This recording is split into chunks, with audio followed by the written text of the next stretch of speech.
Assalamualaikum warahmatullahi wabarakatuh. Halo sahabat sehat, kembali lagi bersama aku Dea. Di video kali ini kita akan membahas seperti biasanya tentang dunia perumahan. Tapi ada yang beda nih daripada video-video sebelumnya, karena kita akan membahas tentang hukum di dalam dunia properti. Nah, penasaran kan kali ini narasumber kita siapa?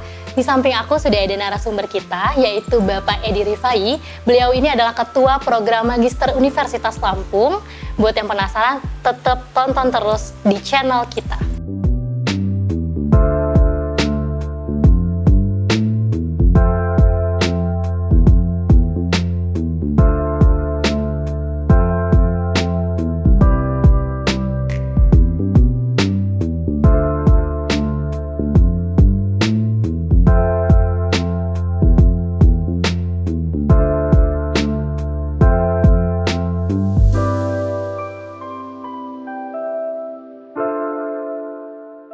Oke, tanpa basa-basi kita langsung aja ngobrol dengan Bapaknya. Assalamualaikum Bapak, selamat Waalaikumsalam sore. warahmatullahi wabarakatuh, selamat sore. Bapak Edi gimana kabarnya, sehat? Sehat, alhamdulillah. Gimana nih, berat badan udah bertambah belum semenjak Hari Raya Idul Adha? Kayaknya makan banyak daging nih. Iya, kalau makan cukup lah, karena ya kita mengaturnya dengan baik, jadi jangan terlalu banyak juga. Oke, Yang jadi penting tetap badan sehat. mengkonsumsi buah dan sayur ya Pak Iya. ya. Oke, jadi nanti beberapa menit ke depan ini Dea mohon izin ya Pak ya, kita akan membahas tentang dunia hukum di properti Pak. Karena mungkin memang banyak di sini sahabat sehan yang mengalami case-case terhadap mungkin ada developer yang bodong gitu. Misalnya nih Pak, Dea ingin membeli rumah, Dea udah cari detail-detailnya perumahan tersebut, terus Dea lumayan tertarik dan Dea akhirnya mengirimkan DP ke developer tersebut, tapi setelah beberapa bulan kok rumah yang Dea pilih ini tidak dibangun-bangun. Itu bagaimana sih Pak kita menyikapinya? Ya, jadi terkait dengan adanya hal yang seperti itu, kalau kita dari segi hukum itu kan pertama di dalam hubungan antara penjual dan pembeli itu akan kita lihat perjanjiannya. Jadi perjanjian itu yang bagaimana, apakah dalam perjanjian itu di dalam pembangunannya itu sistemnya bagaimana. Kalau memang bahwa dengan kita men-DP kemudian itu dibangun, maka ya harusnya harus dibangun gitu. Tapi ada juga kalau ada kalanya kan misalnya dengan sistem arisan atau sistem-sistem yang lain yang memang rumahnya itu mungkin dibangunnya belakangan dan sebagainya, sehingga dia sangat tergantung pada sistem yang ada dan perjanjian yang dibuat antara penjual dan pembeli gitu. Oke, berarti gitu sahabat sehat. Kalau misalnya kalian sudah melakukan transaksi DP, kalian harus lihat dulu nih sistemnya seperti apa, perjanjian-perjanjian yang sudah dibuat seperti apa. Nah Pak, kita berbicara tentang rumah ya Pak ya, pasti tidak lewat dari bangunan. Toh tentang bangunan juga kita harus tahu nih mutu dan kualitas dari propertinya. Biasanya pada saat transaksi kita juga dikasih tahu ya Pak ya, kualitas dari bahan baku bangunannya seperti apa. Tapi ketika kita sudah dibangun nih Pak, kok nggak sesuai ya Pak ya sama yang perjanjian-perjanjian yang sudah dibuat, itu baiknya kita lakukan tindakan seperti apa ya Pak? Jadi gini, di dalam hubungan antara pembeli dan penjual itu setelah dibangun kan ada namanya STK, serah terima kunci. Nah, biasanya antara developer dan pembeli itu nantinya pada saat dia mau STK itu dia diberi list ya. List itu adalah mengenai apa-apa yang nggak sesuai, apa-apa yang misalnya bisa aja kejadian ada yang bocor atau ada pintunya nggak bener atau apa, pokoknya nah di list itu ada komplain gitu. Jadi kita komplain tuh di list itu. Nah, kalau apa yang kita komplain di list itu ternyata oleh developer itu tidak dilaksanakan, ya kita jangan STK, jangan mau serah terima kunci. Jadi STK itu ketika apa yang kita mau itu sudah sesuai, baru kita terima STK gitu. Tapi kalau kita buru-buru langsung STK atau banyak hal yang tidak sesuai, ya kelemahan kita. Nggak bisa komplain karena setelah STK itu udah dianggap kita menerima apa adanya, setuju. Oke, ternyata dia baru tahu nih teman-teman semua bahwasannya kalau kita sudah menerima STK, kita artinya itu sudah menerima rumah yang kita huni sesuai dengan apa yang mereka kerjakan.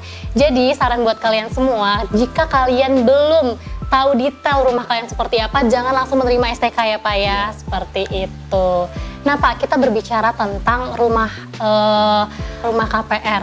Nah rumah KPR ini kan memang ketika kita sudah jual beli Pak, tapi kita belum dapat sertifikat rumahnya Pak, dan ternyata oleh developernya ini digadaikan hingga sampai ke pelelangan. Itu gimana Pak cara kita untuk menuntut developer tersebut? Jadi di dalam kaitan dengan jual beli rumah, walaupun itu juga secara kredit, itu kan berbeda dengan jual beli barang bergerak ya. Jadi ada barang bergerak, barang tidak bergerak. Kalau barang bergerak itu seperti mobil ya. Jadi misalnya dia beli mobil dari saya, BPKB-nya itu kan atas nama saya. Begitu saya kasih misalnya beli Agya second nih 100 juta. Begitu dia terima mobil BPKB dan mobil, maka secara otomatis kepemilikan langsung punya dia. Itu karena barang bergerak. Nah, terhadap barang tidak bergerak itu beda.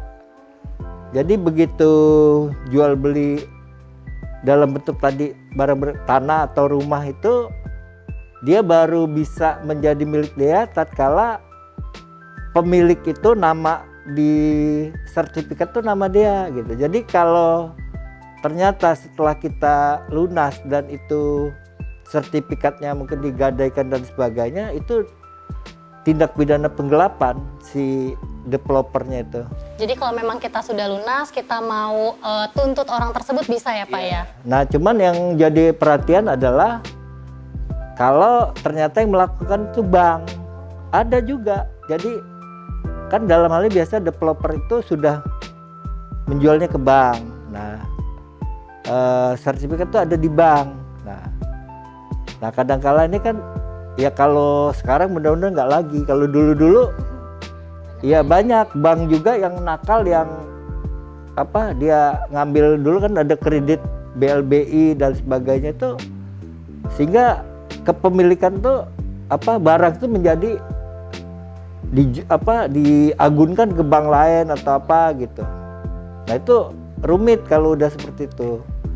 Tapi ya mudah-mudahan kalau sekarang nggak ada lagi. Jadi bank juga bisa kita, ya dalam hal ini kalau seperti itu, kalau bank lebih kepada nanti gugatan, dan kalau yang melakukan itu adalah oknum-oknumnya bisa dipidana juga.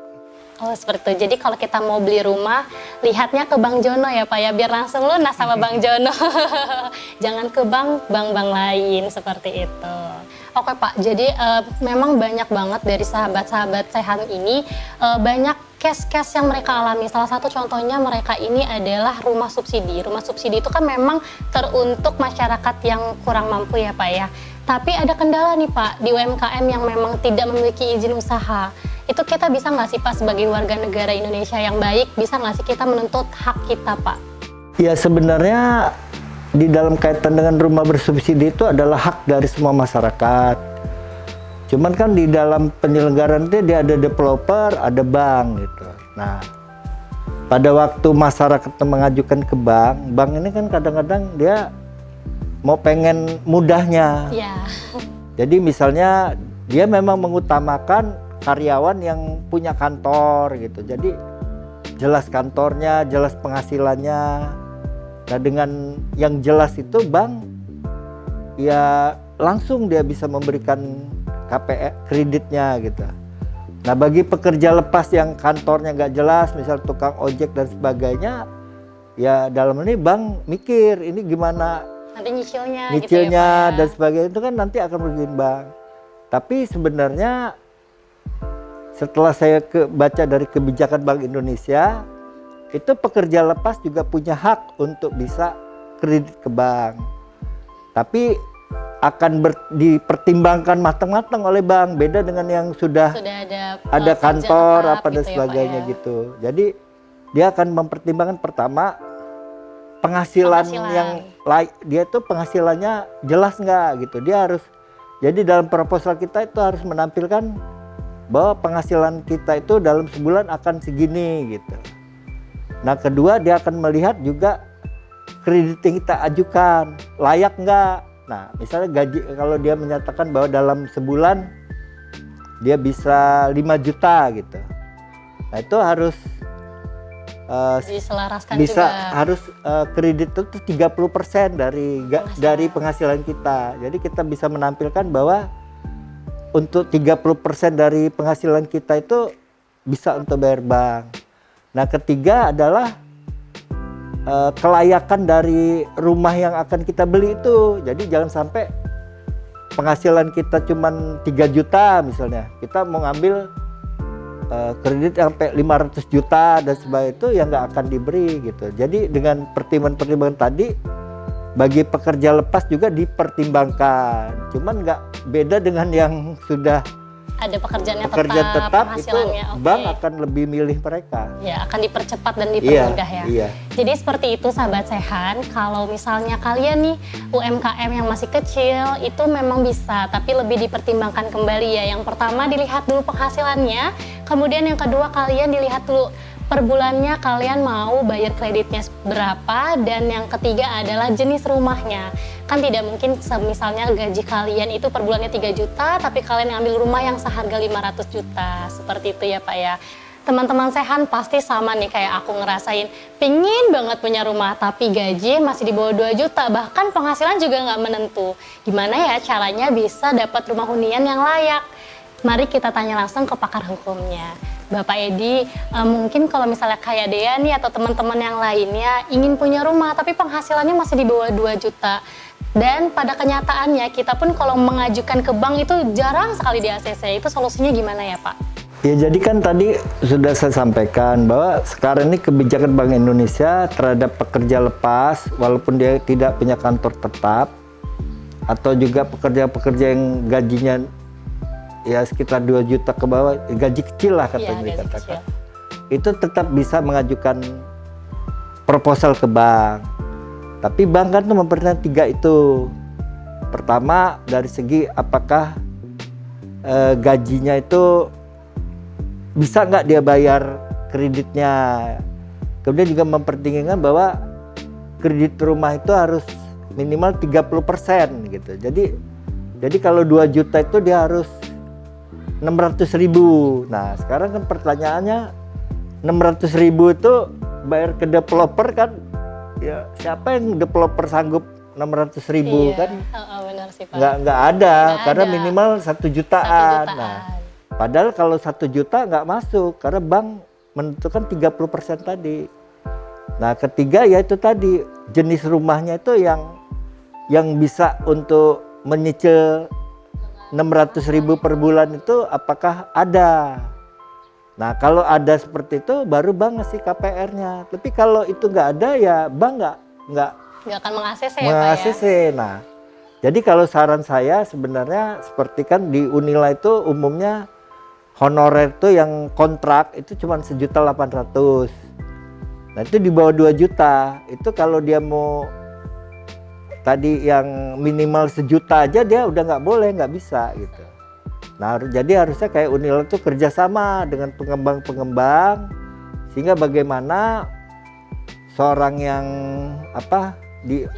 gaji di bawah 2 juta itu dia bisa tetap bisa untuk kredit rumah tapi nggak pakai skema bank itu. Karena kalau pakai skema bank ya sampai kiamat itu nggak akan tercapai. Ya, Pak, ya. Begitu juga Pemprov, pemerintah kota, kabupaten gitu caranya. Harus ada kerjasama dengan pengembang. Oke, jadi sahabat sehan, solusinya adalah kita harus menjalin kerjasama nih. Para Pemprov, para pejabat-pejabat Unila itu bekerja sama dengan pengembang. Oke sahabat sehan, jadi buat kalian yang memiliki penghasilan di bawah 2 juta jangan sedih. Karena kalian tetap bisa menyicil rumah dengan cara yang tadi sudah dijelaskan oleh Bapak Edi. Buat kalian yang masih penasaran lagi, masih pingin tanya-tanya lagi, bisa lemparkan pertanyaannya di kolom komentar atau bisa kontak person sahabat sehan. Oke, jangan lupa nantikan video-video lanjutan dari Rumah Saihan. Jangan lupa like, comment, and share. Dan jangan lupa hidupkan loncengnya. Terima kasih Bapak Edi. Wassalamualaikum warahmatullahi wabarakatuh.